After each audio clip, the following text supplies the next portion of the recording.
guys, how's it going? Kevin Cleary here with a first impressions video, and what we have here is a limited edition from We Knives. So like the Fornix that we had recently, there's no zipper pouch here. It's going to be a magnetic box, certificate of authenticity, some stickers and stuff. Again, the stickers are not in any way connected to the knife that's actually in the box.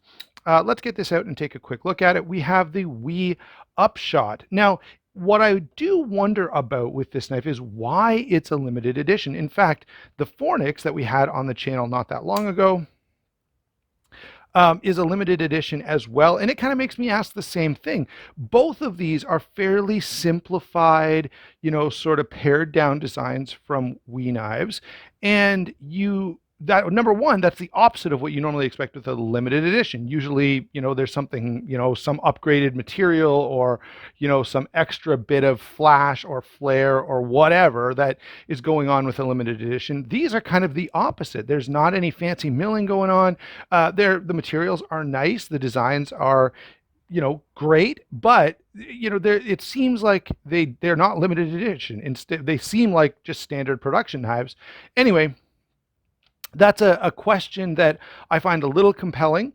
The one thing I will point out here before I get this guy out of the way is the price point on both of these is a little less than you'll pay for many We Knives that are out there. The other point that I should make is the Fornix. I don't see it around at too many retailers, but I have seen a couple of these, and I know Justin over at White Mountain Knives still has some of the black in stock. So you can go over there, use my discount code, and pick up one of those and save yourself 10%. Discount code is Sharp Stuff, by the way, and it's White Mountain Knives. So this is a little bit perplexing to me because I could see this is a design that, unlike, okay, let's see, let's get our sticker back out here. All right, this I guess is the Eschaton.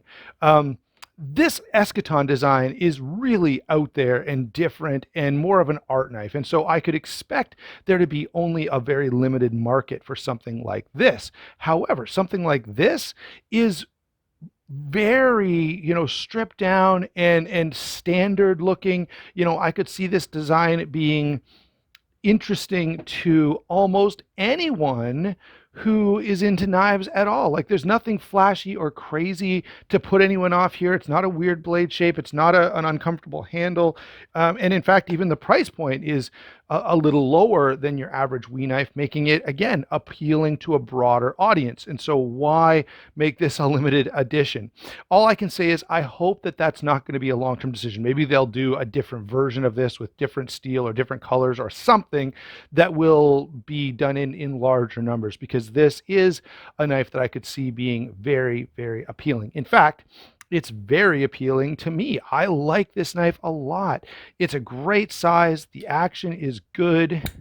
It's easy to, to carry. It's nice in hand. It's got substantial blade, and the material is 20 CV. In fact, let's do a quick rundown on the features of this knife. So we've got up front a 20 CV blade, flat grind, a bit of a swedge here, sort of a modified drop point, almost leaning toward a Warncliffe, but not really. I'm going to stick with modified drop point on here. I'm not in love. Come on. I'm not in love with the blade finish. It's sort of a bead blasted, polished then blasted finish. I don't know. Just leave it satin. I find the satin looks really, really good, but companies continue to do these bead blasted finishes, and it doesn't do anything for the knife. So I wish people would get away from it. Anyway, back to, other than, that's really the only negative thing I will have to say about this, other than the point I already made about the limited availability. Other than that blade finish, everything else about this is great. So great that I'm happy to overlook the blade finish because it's not a huge, huge deal. We've got, typical We fare here, flipper tab, ceramic bearings, frame lock, stainless steel lock bar insert, all the stuff we expect to see. Very nice action, again, as expected from We Knives. The handle here has a really, really cool finish on it. Again, I need this thing to focus. I really, really like this black wash finish. We does this with a couple of different, they've got, you'll find this in blue and bronze and a few other things, but it's a stone wash with a color to it, and it really, really looks nice. My camera's just determined to focus on anything but this knife. There we go. There, perfect. So you can kind of see the depth of that finish right now, and I really, really like that. It kind of looks just like plain black until you take a close look, and then there's some depth there. And to me, that's pretty interesting, pretty compelling. It feels good in hand.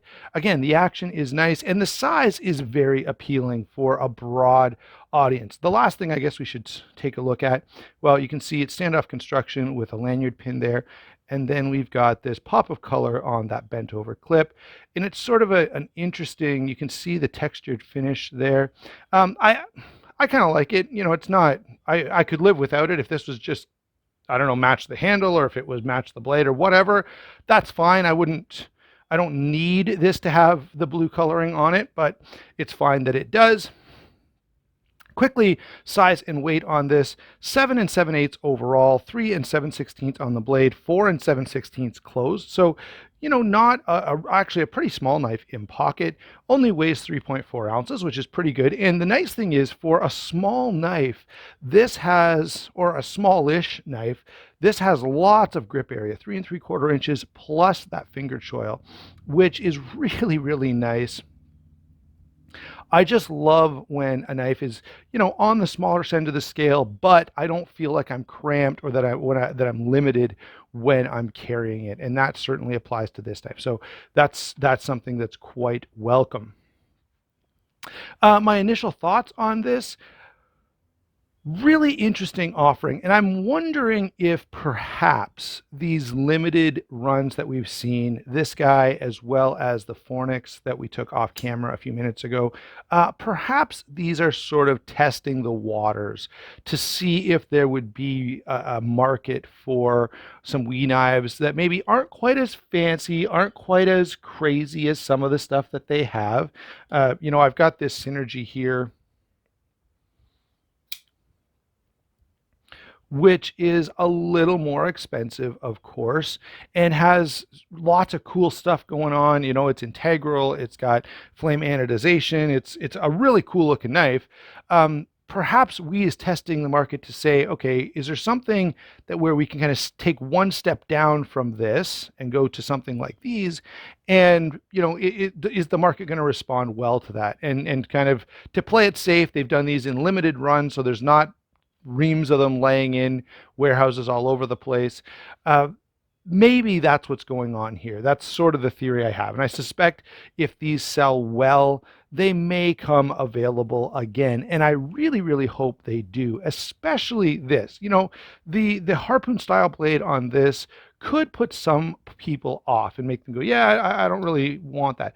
But this is a design that I think almost anyone is going to find fairly compelling. And a knife that I will say, just from a practical user standpoint, makes a great high-end EDC, right? The titanium's well done, the fit and finish is good, the materials are great, it's easy to carry, it's functional. I mean, there's not much negative to say about this. It's a really, really impressive knife. Obviously, over the next few months, while I carry this and use it and do some testing with it, I may find some glaring issue that I have to address in the full review. But at this point, I'm pretty darn happy with this knife, and I think most people would be as well. So if you can get your hands on one, I don't think you'll be disappointed.